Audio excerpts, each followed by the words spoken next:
What's up, everybody? How we doing? Rooster Man. Yeah, still traveling, guys. Sorry I hadn't put out more content. Been fighting a bad sinus headache, but I do want to talk about Gamecock news from today and some SEC football from the year. Kind of do a little recap after week 6 and what we've seen so far this year. But before I get into that, please hit that like, subscribe, and share. And I really hate that I'm not in my studio. I love recording in my studio, but we got to do what we got to do to bring some information to you guys. First information, we found out the South Carolina Miami games are going away. No 2026, 2027 games versus Miami, which is something we kind of figure was going to happen with all the conferences going to 9-game schedule. I'm pretty sure this was probably a mutual agreement. I think we talked about this back when they talked about going to the 9-game schedule, the 3 permanent opponents, um, and what's going to happen. And then, of course, South Carolina has LSU this week. We're going to get into that later on in the week when I'm back in my studio.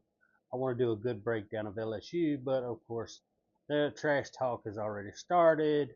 Is Nussmeier hurt? I watched the LSU YouTube thing talking about the injury to Nussmeier in his ab and him not being able to turn and throw a football and kind of put anything on it. He's arm throwing. Um, did he heal up during all time? Sounded like Brian Kelly. I listened to his press conference today. Does sound like Nussmeier will be the starter Saturday unless something changes between now and then. Sound like Caden Durham's back. They're running back, South Carolina. Can we stop the run? But we'll get into a lot of that stuff. But I want to talk about the first half of the season. The hype, all this stuff. We know now polls are just absolute trash, right? We've talked about it for a few years, not following the polls. It's a good thing to talk about. It's a good thing to cut up about and laugh about. You know, I did it when South Carolina was ranked. Um, because everyone else does, you want to poke fun into it too. But we're finding out now we're getting into the reality of the season. As reality is starting to set in with a lot of these teams that, let's just be honest, pretty much had a baby soft schedule to start with. Um, and now SEC play is just, you can realize that some teams just played their first SEC game last week, while other teams like South Carolina's played 3 games. Ole Miss has played 3 games. I think Georgia has already played 3 games in the SEC. But some teams just played their first SEC game. A team like Mississippi State, who went out and got pretty beat up by Texas A&M. Reality starting to set in now. Oh shit, it's time to play SEC football teams. Trying to figure out who is the best. Like, there's a lot of conversations going around. Who's the best football team in college? I was kind of playing back and forth with my buddy Pigskin Pete, the Clemson fan. The other night he said, in his opinion, Miami is the best team in college football. Look at their resume right now.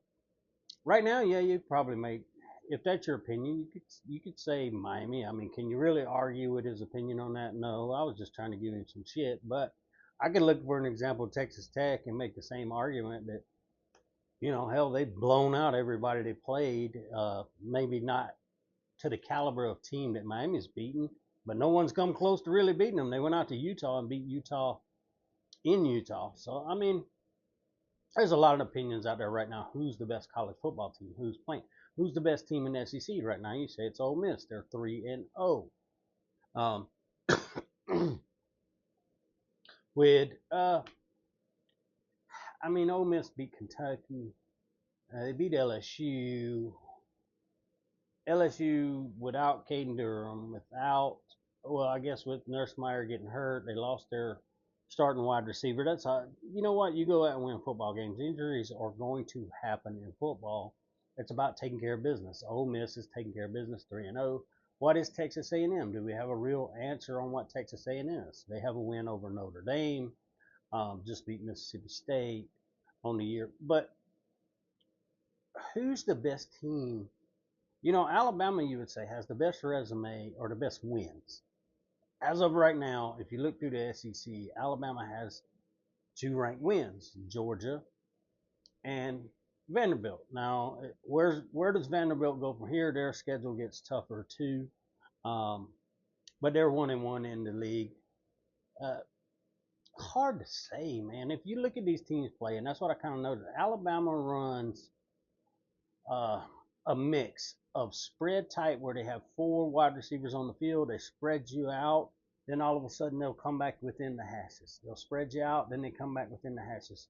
So if Alabama, you're gonna have to have really good DBs to hang with that wide receiver core. Hell, they got three wide receivers over there. I think it's Horton, of course Ryan Williams, and Jeremy Bernard. And now you add in Jam Miller coming out of the backfield. Going to be hard to beat. Mizzou, Alabama this week. Uh, Alabama travels out to Mizzou. How good is Mizzou? We're really going to find out this week. I mean, Mizzou has some good wins. I can't trash talk them. They beat my Gamecocks. Um, but is there enough on Missouri's football team to out physical out Alabama? Because what I've seen out of these two teams, they're very similar. Especially now that Jam Miller's back on Alabama's football team. You got two physical running backs, one on each football team, between Hardy and Miller. I think if you look at it, both defenses are fairly similar. If you look at the numbers, I think they'll tell you that. Alabama has the one blemish against Florida State. That loss looks worse and worse every day, but the more wins they get, the more wins Georgia gets. That win looks better and better down the road. Um, but I think that's going to be a good football game to watch. Really interesting that Missouri has not left home all year. They got another game at home going on mid-October, and Missouri hasn't left home. What is Oklahoma? John Mateer. Does he play against Texas this week? Does he not? We have them upcoming on our schedule. How will they come off of the Red River Shootout rivalry? I know people get pissed when you say shootout because it's not politically correct, but hey, this is Rooster's channel. We are not politically correct. How will Oklahoma look coming off of that football game? Texas just, what is Texas? Texas is terrible right now. But that was kind of a trap game, going to the swamp and playing against Florida. Florida gets people at home. Everybody says they kind of underrate. Some people think Florida's home environment's overrated. Some think it's underrated. I I don't know, where does Florida's home environment rank in it? They seem to win football games at home. Yeah, they'll lose some head scratchers every once in a while. Hell, they lost uh, some games at home last year, but then they also beat some teams at home last year that was kind of a little bit of a shock.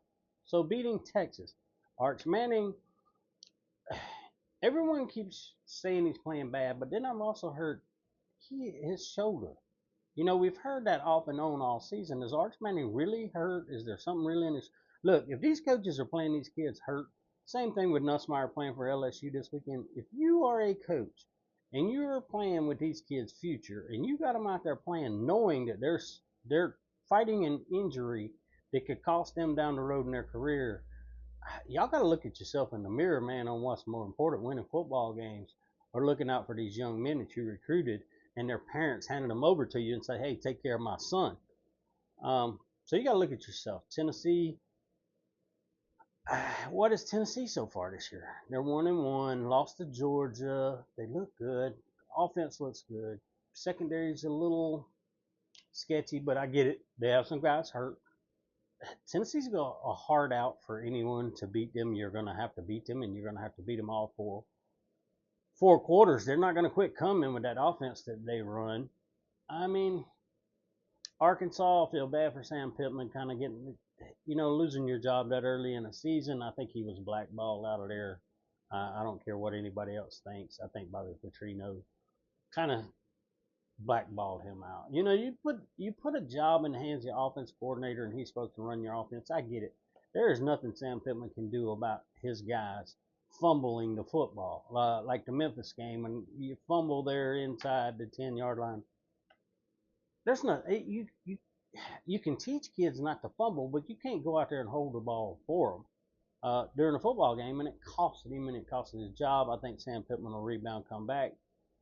What does he do? Is he coach? Does he come back on TV? I love listening to Sam Pittman talk. I think he's great. Mississippi State is now finding reality as they fall to 0-2 in the SEC after starting off pretty good. Kentucky's just, I think they're going to get somebody, but I don't know if Kentucky's going to get multiple teams. Bole, I like the kid. I think he's going to be a good quarterback in the future. Still young. Stoops needs to stick with him. Let him play out the year. Let him gain the experience. Um, don't. There's no need to make a quarterback change right now to Calzada, who's got to be out of eligibility. I mean, the dude's like 75 years old. So I think you leave Bole in. You let him learn. You have a better quarterback come next year. If Stoops still there, I don't think they're buying out. I mean, if you look around the league, do we think anybody's getting fired right now? Is there any more coaches in the SEC that you would think their job's on the line? We know Arkansas is probably going to hire somebody unless Petrino just goes out and blows it out the rest of the year. They'll hand him the job. Um, but if realistically thinking about it, I don't think there's any, Billy Napier's not going to get fired. In Florida, I had around probably a 7-8 win team this year. They still could possibly do that with the defense that they have. They get their running game going with Ball. Florida's going to be a tough out, especially if you have to travel to the swamp. Florida State has to travel to the swamp. Tennessee has to go down to Florida to the swamp. They hadn't had much luck against Florida down there, so I wouldn't count the Gators out yet. People that are thinking the Gators are dead, they're not. Shout out to my buddy Octavian, he watches this video.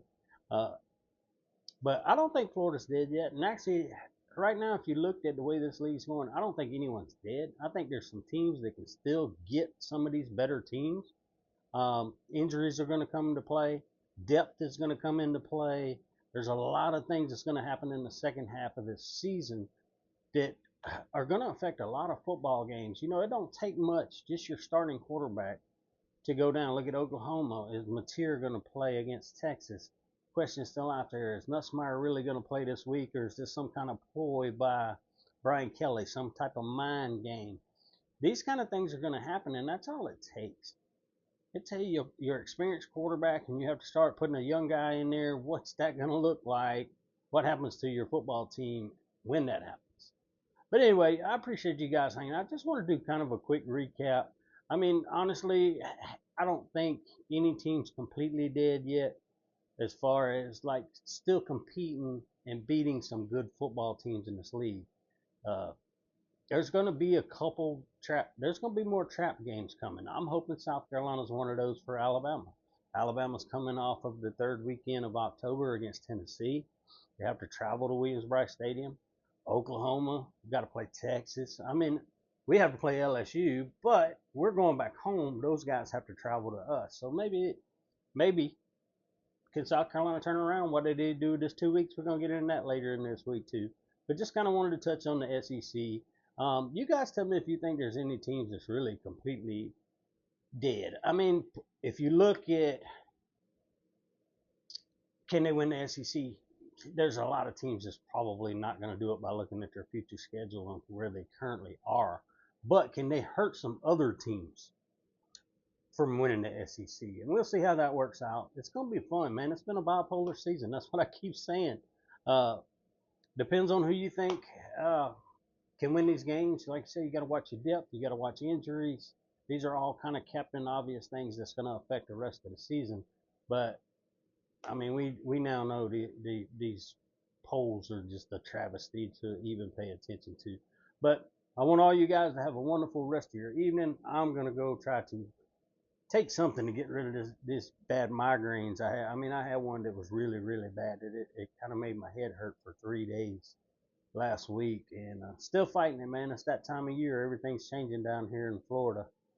So hopefully I can get that knocked out. But I appreciate all you guys. Love y'all. Y'all helping the channel grow. We got over 3,000 hours of watch time, and that's all thankful to you guys and your commitment to helping Rooster grow this channel. But y'all have a wonderful, beautiful rest of your day. Peace.